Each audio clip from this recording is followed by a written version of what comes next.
JM Fiang mommies, sumagot na, sa mga bashers. Di na nakatiis, ang bawat mommy, ng JM Fiang. Sobra na kasi, ang bunganga, ng mga bashers.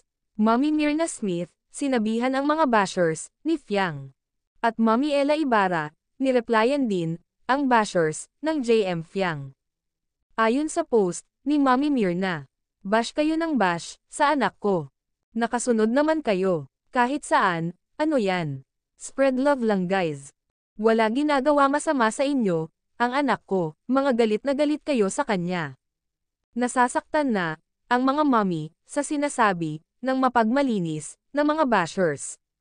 Samantala, ito naman, kay Mommy Ella.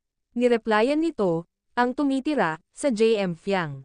Wala na kasi ayuda na magkasama, kaya pinagdikit-dikit, o pinagsama-sama, ang mga pic. Kawawa naman, wala na talaga ang JM Fiang, na nangyayari. Kinakabahan na, ang mga assuming, na JM Fiang. Di nila matanggap, na may mahal si Captain na iba.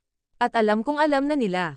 Nagbubulag-bulagan lang kasi sila. Mommy Ella replied, asa ka, sino may sabi sa'yo? Ayan na, nasupalpal ang basher, ng JM Fiang.